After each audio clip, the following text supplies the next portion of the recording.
नमस्कार। आज तुम्हाला सर्व पत्रकार बांधवांना आवर्जून या ठिकाणी बोलावून तुमच्याशी काहीतरी हितगुज करावं, चर्चा करावी, मनातलं बोलावं या उद्देशाने बोलवलंय।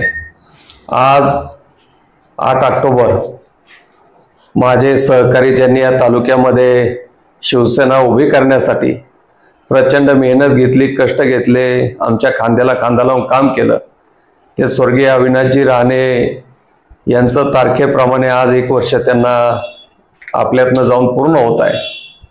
आणि तसं पाहिलं तर गेली 1.5-2 वर्ष मी अतिशय शांतपणानं, फार काही एवढा राजकारणामध्ये सक्रिय न होता, गाव पातळी असेल किंवा पक्षाचे काही महत्त्वाचे कार्यक्रम असतील आणि पक्षाने ज्या जबाबदाऱ्या देतील तेवढंच मी पाहत होतो। बाकीच्या अन्य ठिकाणी फार काही स्थानिक पातळीवरती लक्ष घालण्याचं काम केलं नाही।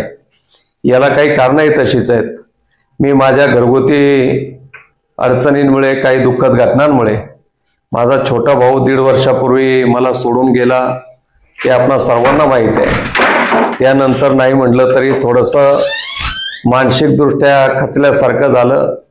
ती घटना कुठे होती नाही तर आमचे सहकारी ॲडव्होकेट अविनाशजी राणे गेले आणि त्याच्यातनं थोडंफार सावरायला काही कालावधी गेला।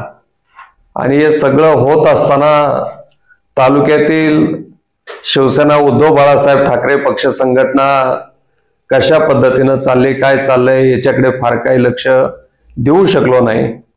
या सगळ्या गोष्टीचा परिणाम आज जर आपण पाहिलं, विधानसभा निवडणुका येत्या 4-2 दिवसामध्ये कुठल्याही सेकंदात आचारसंहिता जाहीर होईल अशी परिस्थिती निर्माण झालेली आहे। आणि मग अशा वेळेला शिवसेना उद्धव बाळासाहेब ठाकरे पक्षाचे पदाधिकारी म्हणून या तालुक्यामध्ये 1985 पासून आम्ही शिवसेना म्हणून विधानसभा निवडणुका लढवत आलेलो आहोत। 85 ला पहिली निवडणूक मशाल या चिन्हावरती मार्तंड राक्षे यांना आम्ही उभं केलं आणि त्यानंतर सातत्यानं 2019 पर्यंत गेल्या 8 विधानसभा निवडणुका ह्या शिवसेना पक्षानं स्वतंत्र, शिवसेना भाजप युती असेल किंवा स्वतंत्ररित्या लढवलेल्या आहेत। आणि या तालुक्यातील प्रमुख विरोधी पक्ष म्हणून सातत्यानं समाजाला न्याय देण्याची, समाजाचे प्रश्न चव्हाट्यावर मांडण्याची भूमिका आम्ही मंडळींनी केलेली आहे। हे सगळं करत असताना ज्या विचारधारेच्या विरोधात आपण लढलो, ज्या विचारधारेच्या विरोधात संघर्ष करत आलो, तो संघर्ष आज देखील कायम आहे। परंतु या 2 वर्षामध्ये महाराष्ट्राच्या राजकारणामध्ये अनेक उलथापालथी झाल्या, अनेक घडामोडी घडल्या। शिवसेना एक संघ होती, शिवसेना प्रमुख बाळासाहेब ठाकरे यांच्या विचारानं सगळी मंडळी प्रभावित होऊन महाराष्ट्र राज्यामध्ये काम करत होती। परंतु काही थोडंसं वेगळ्या दृष्टीनं भारतीय जनता पक्षानं कूटनीतीचा वापर करून शिवसेना फोडण्याचं महापाप केलं। शिवसेनेचे 2 तुकडे झाले। पण या तालुक्यातील शिवसैनिक स्वर्गीय अविनाशजी राणे, मी स्वतः आम्ही निर्णय घेतला आणि उद्धव साहेबांच्या सोबत राहायचं धोरण ठरवलं आणि आमच्या या विचाराला प्रतिसाद तालुक्यातील तमाम शिवसैनिकांनी दिला। आणि आजही सर्वच्या सर्व शिवसैनिक हे शिवसेना उद्धव बाळासाहेब ठाकरे यांच्या पाठीशी खंबीरपणानं उभे आहेत, ते आपल्याला तालुक्यामध्ये पाहायला मिळतंय। परंतु आता विधानसभा निवडणुका जवळ आल्यानंतर आम्ही गेली 5-6 महिने आमचे जिल्हा प्रमुख असतील, तालुका प्रमुख असतील, यांना सातत्यानं सांगत होतो की नाही म्हणलं तरी आंबेगाव तालुक्यावरती तसं पाहिलं तर शिवसेना पक्षाचा प्रामुख्यानं आणि प्रथम क्रमांकानं आमचा हक्क आहे। कारण अनेक वर्ष आम्ही या मतदारसंघामध्ये शिवसेना म्हणून लढत आहोत आणि शिवसेनेची पक्ष संघटनेची बांधणी ही तळागाळापर्यंत आहे। आपण लोकसभा निवडणुकीत पाहिलं होतं की अमोल कोल्हे ज्यावेळेस उभे राहिले त्यावेळेस गाव पातळीला हे पवार साहेबांकडे बूथ मांडण्यापर्यंत सुद्धा, पोलिंग एजंट देण्याइतपत सुद्धा कार्यकर्ते अस्तित्वात नव्हते। त्यावेळेला शिवसैनिक हा खंबीरपणानं पवार साहेबांच्या राष्ट्रवादीच्या पाठीमागे उभा राहिला आणि अमोल कोल्हेंचं काम, स्थानिक उमेदवार शिवाजी आढळराव असताना देखील शिवसैनिक फक्त उद्धव साहेबांच्या आदेशाने अमोल कोल्हेंच्या पाठीमागे उभं राहून या तालुक्यातनं त्यांना मताधिक्य देण्याचं काम शिवसैनिकांनी केलेलं आहे।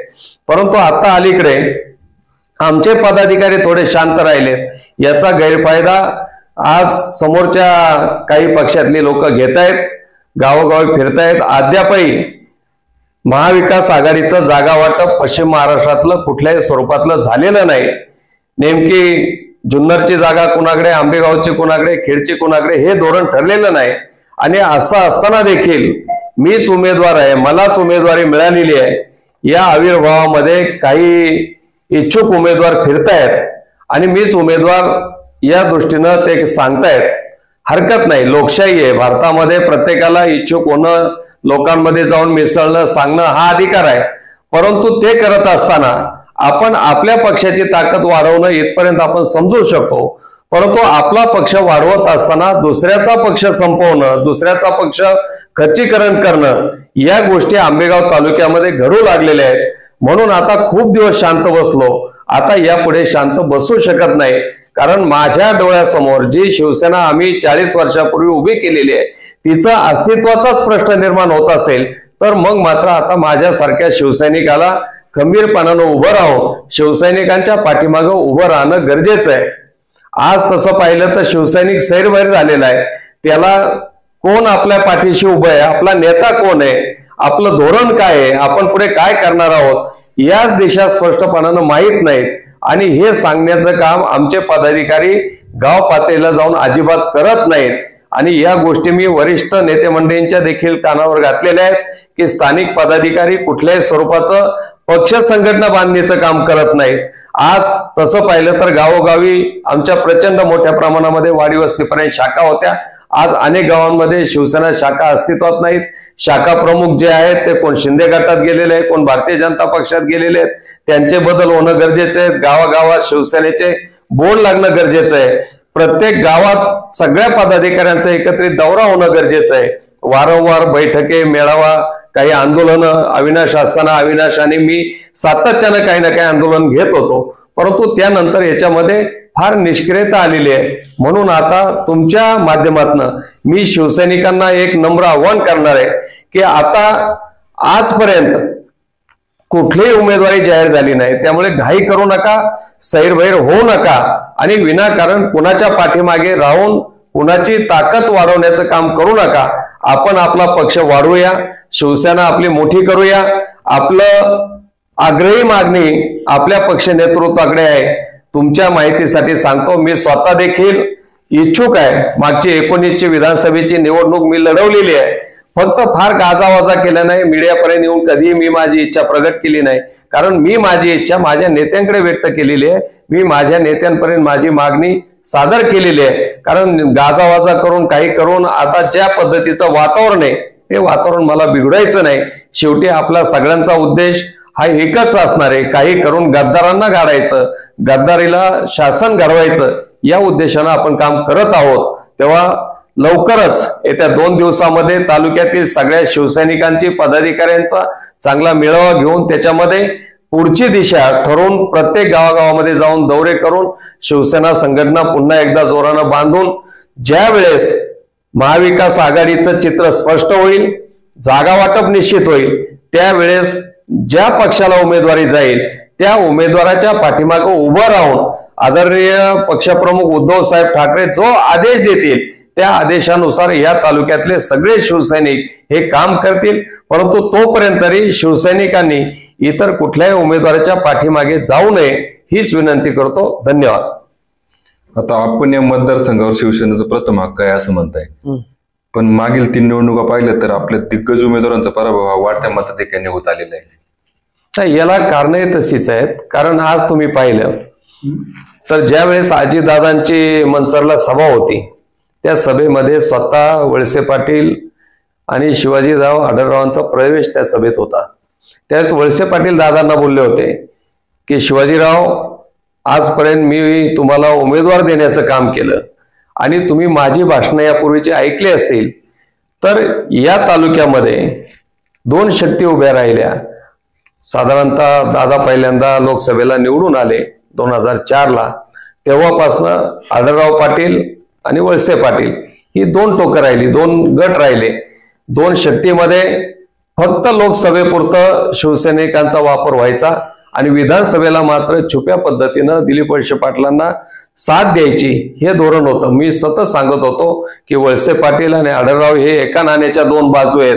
ते स्वतःच्या निवडणुकांपुरतं फक्त दाखवतात आणि एकमेकाला आतून दोन्ही नेते एकमेकाच्या निवडणुकांमध्ये मदत करतात आणि याचाच परिपाक म्हणून सातत्यानं शिवसेना ही थोड्याशा मताधिक्याच्या प्रमाणामध्ये वाढत जाऊन आमचं संघटनात्मक धोरण फसलं. आमचा नेताच थोडासा नाही म्हटलं तरी आम्हाला सहकार्य करणं असं झाल्यामुळं ही मोठ्या मताची तुम्हाला वाढ त्या ठिकाणी दिसते. तुम्हाला म्हणजे तुमचं जे हे आहे वैचारिक धोरण चेंज झालेलं आहे असं वाटतंय का? थोडक्यात मतभेद झालेले आहेत का तुमच्यामध्ये? नाही, अजिबात मतभेद वगैरे या ठिकाणी कुणाचं काही नाही. फक्त शिवसेना उद्धव बाळासाहेब ठाकरे पक्ष संघटना अस्तित्वात राहिली पाहिजे, त्याचं अस्तित्व गावोगावी दिसलं पाहिजे एवढंच आमचं म्हणणं आहे. याच्या व्यतिरिक्त माझे कुणाशी मतभेद नाहीत, माझं कुणाचे वैचारिक भांडण नाहीये, काहीच नाहीये. फक्त इथं गावात तुम्हाला प्रत्येक गावात शिवसेनेचा बोर्ड, शाखा प्रमुख, भगवा झेंडा दिसावा, ही ताकद जशी पूर्वी होती तशीच आजही दिसावी. शिवसेना नक्की कोण करते? आता त्याला तसं पाहिलं तर विरोधी पक्षाचे बरेच नेते आतापर्यंत सातत्यानं शिवसेनेच्या पदाधिकाऱ्यांना वेगवेगळे आमिष दाखवायची, जवळ घ्यायचं, त्या पद्धतीनं फसवत राहिले, त्यांना वेगळ्या पद्धतीनं मार्गस्थ होत राहिले. आणि त्याला नाही म्हटलं तरी आमचे पदाधिकारी थोडेफार जबाबदार आहेत. ज्यावेळेस तुम्ही एखाद्या पक्षाचं प्रमुख पद घेता, जिल्हा प्रमुख असेल, तालुका प्रमुख असेल, त्यावेळेस ती तुमची जबाबदारी असते पक्ष संघटना वाढवण्याची. कारण पक्षाचं नेतृत्व तुमच्यावर विश्वास टाकून तुम्हाला ते पद देत असतो. ते पद तुमचं वैयक्तिक शोभेचं नाही, कुठे लग्नात दशकरे जाऊन सत्कार समारंभ घेणं, भाषण करणं एवढ्यापुरतं ते पद नाहीये. तळागाळात गाव पातळीला जाऊन शिवसेना संघटना वाढवणं, शिवसैनिकांना ताकद देणं, याच्यासाठी ते पद आहे. आणि तिथे आमचे पदाधिकारी नक्कीच कमी पडलेले आहेत.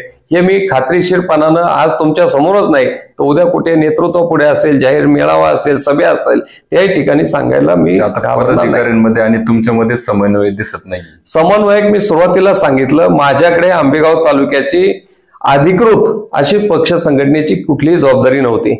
ज्यावेळेस संघटक म्हणून अविनाश राणेंची माझी निवड झाली त्यावेळेस अविनाशला खेड आणि मावळ तालुका देण्यात आला आणि मला शिरूर आणि दौंड तालुका दिला. आम्ही त्या तालुक्यांमध्ये जाऊन सातत्यानं काम करत होतो. पक्ष जे काम सांगेल त्या ठिकाणी करत होतो. मध्यंतरी आमचा होदे चर्चा हा पक्षानं दिलेला कार्यक्रम होता. त्या संपूर्ण बारामती लोकसभा मतदारसंघाची जबाबदारी त्या होदे चर्चा कार्यक्रमाची माझ्याकडे दिली.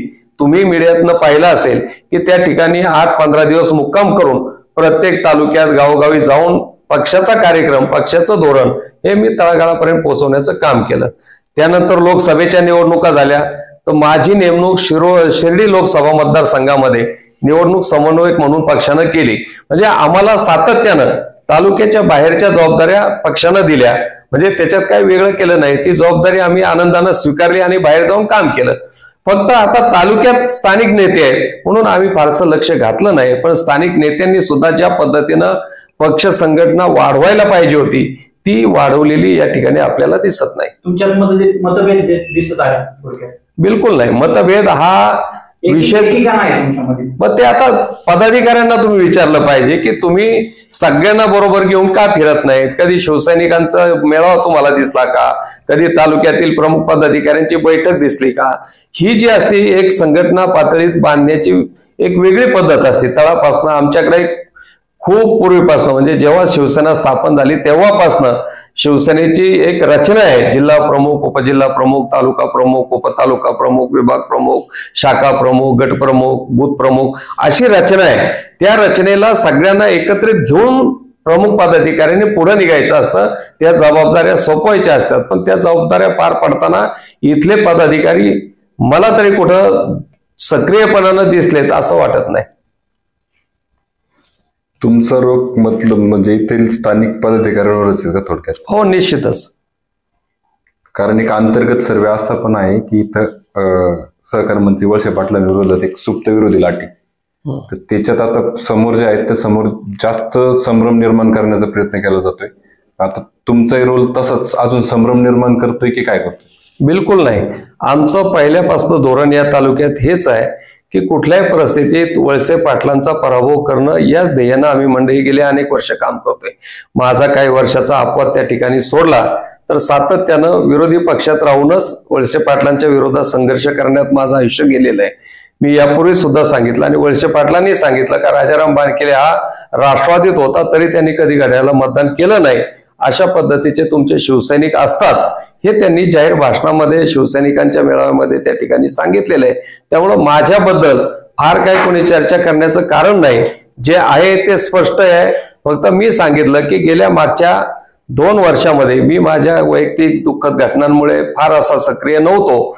त्याच्यातनं बाहेर पडायला काही वेळ लागला मला आणि बाहेर पडल्यानंतर पाहिलं तर आज पक्ष संघटना नाही म्हटलं तरी थोडंफार कुठेतरी अस्तित्वच धोक्यात येते की काय अशा पद्धतीचं वातावरण तयार झालेलं आहे. आणि आज या तालुक्यात एक पद्धत आहे की थोडस कुठेतरी आपण आपलं अस्तित्व तयार करायला गेलं की लगेच हा मॅनेज झाला, याच्याबद्दल वळसे पाटलांनी याला काहीतरी तयार केलं का, ही एक प्रथा रूढ परंपरा या तालुक्यात आहे. शेवटी प्रत्येकाला माहिती आहे आपण कोण कुणाशी मॅनेज होते, कोण कुणाशी काय करता येते. आमचे शिवसैनिक हे पहिल्यापासून कडवट आहेत. 1 रुपयाला सुद्धा कुठे मिंदे नसतात, कुणाखाली कांडे नाहीत. असतील कोणी तर ते तुम्ही शोध घ्यायचेत आणि त्यांना उघडं पाडायचंय. पण आज तरी जसं तुम्ही सांगितलं तसं आमचं टार्गेट हे वळसे पाटील पाडणंच आहे.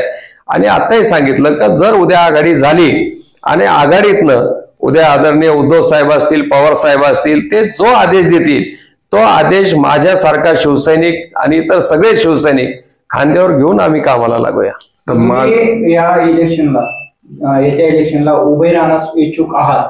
हो, पक्षाकडे तशी मी माझी मागणी गेल्या 6 महिन्यापूर्वीच केलेली आहे. फक्त जाहीर तुमच्यापर्यंत कधी कुठे अशी त्याची वाच्यता केली नाही. पण पक्षाकडे माझी नोंद आहे आणि त्या पद्धतीचे सर्वे तालुक्यात होतात. त्या सर्वे सुद्धा माझं नाव प्रत्येक सर्वेमध्ये तुम्हाला पाहायलाही मिळेल. दोन उमेदवार होते तुमचे उद्धव बाळासाहेब ठाकरे, दुसरे पण इच्छुक आहेत, तुम्ही पण इच्छुक आहे.